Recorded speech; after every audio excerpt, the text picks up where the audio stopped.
Então, eu vim do empreendedorismo para o chamado ministerial. E depois eu fui entender que Deus realmente chama pessoas assim.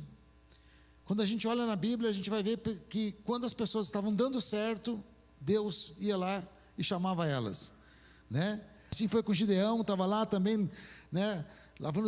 Malhando o trigo no lagar, vem, você vai ser chamado, porque Deus vê essa nossa pegada. Então, que a área financeira é uma das áreas mais importantes da nossa vida. Deus nos dá capacidade para adquirir riquezas. E esse versículo, ele está lá em Deuteronômio, quando o Senhor vai trazendo ali, Deuteronômio 8:17 diz assim: e não digas no teu coração, a minha força e a minha fortaleza da minha mão me adquiriu esse poder. Antes te lembrarás do Senhor teu Deus, porque é Ele que te dá força para adquirir riqueza, para confirmar a sua aliança que jurou aos teus pais, como se vê nesse dia. Então, nos prosperar faz parte da aliança dele conosco.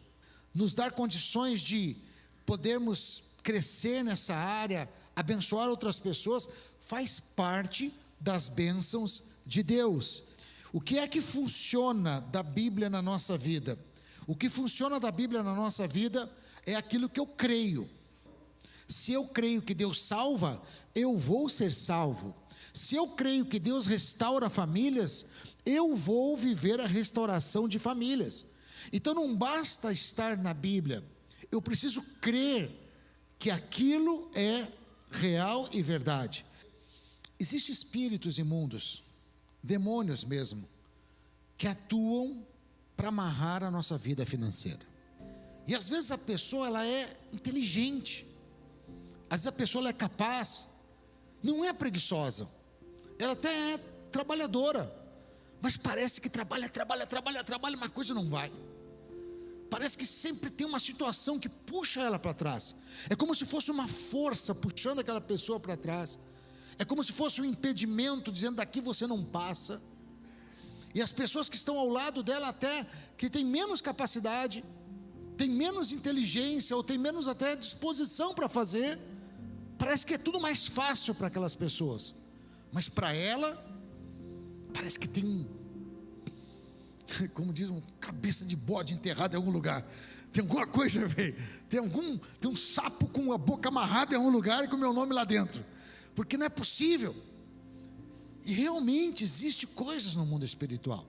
Porque a Bíblia diz que Ele nos trará a revelação, a luz, tudo que está no escondido, tudo que está no oculto. Deus tem prazer em nos revelar.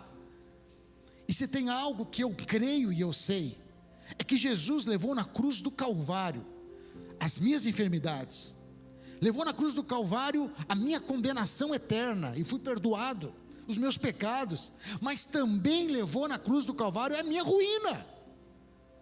Ele se fez pobre para que nós pudéssemos sermos ricos. Rapidamente, o que é a história de Balaão? Balaão era um profeta, era um profeta daquela época, e ali havia uma nação que queria destruir Israel. E Balaque, que era o rei daquela nação, contrata Balaão, paga dinheiro para Balaão profetizar contra Israel, porque eles sabiam que estava debaixo da bênção de Israel. Mas toda vez que Balaão ia profetizar contra Israel, amaldiçoando Israel, saía a bênção da boca de Balaão. Ele não conseguia amaldiçoar. O texto diz que ele não poderia amaldiçoar o que Deus abençoou. Então Balaão disse: olha, eu não tenho o que fazer. Balaque fica nervoso com ele: mas eu não tenho o que fazer, mas eu vou dar um conselho para vocês.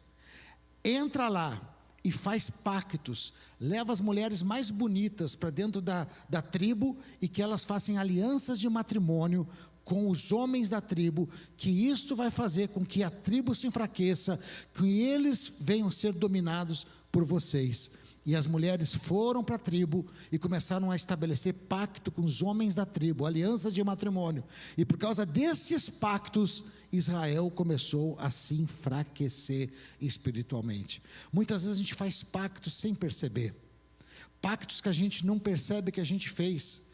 Pactos que a gente chama, teria uma outra área, uma outra noite, um encontro só para falar a respeito disso. mas pactos em todas as áreas. Pactos que a gente faz na hora do nervoso, na hora da raiva. A gente libera palavras que são verdadeiros pactos.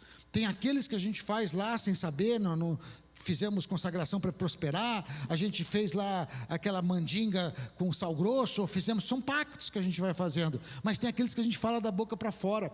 E eu lembro de um que não tem muito a ver com a questão de finanças, mas tem a ver com a questão da prosperidade no casamento. Um casal dentro da igreja se amavam, era uma bênção, mas simplesmente ela era um casal muito abençoado dentro da igreja, mas ela tinha ainda uma situação com o marido. Ela não conseguia sentir que ela amava completamente ele. E nessa caminhada, assim, bem resumidamente, a gente começou a orar, a aconselhar esse casal, e Deus trouxe a memória dela, que ela teve um noivado antes desse marido. E antes desse marido ela teve um noivado, e o noivo morreu tragicamente, em um acidente automobilístico.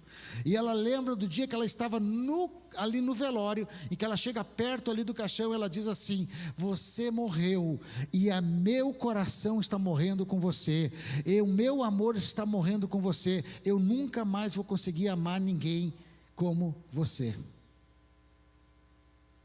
E o diabo está ligado. Por isso que as empresas sempre cresceram muito, porque elas eram dizimistas. E eu vi algo aqui na América e eu disse, isso está errado. Por isso que tem empresa que está presa, que até pode crescer, mas vai chegar numa tampa, em algum momento vai ser cobrado isso.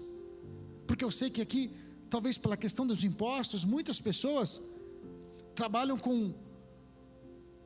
a empresa tem um ganho, gasta com o cartão da empresa, gasta com os cheques da empresa, com o dinheiro da empresa, aí tira um salário pequeno, para não pagar muitos impostos. Eu sei que isso é uma prática, mas aí dizima sobre aquele salário que não é real, e a empresa não dizima. Ei, você quer que a tua empresa cresça? Você quer poder jogar golfe enquanto os dólares estão entrando na sua vida? Seja fiel a Deus.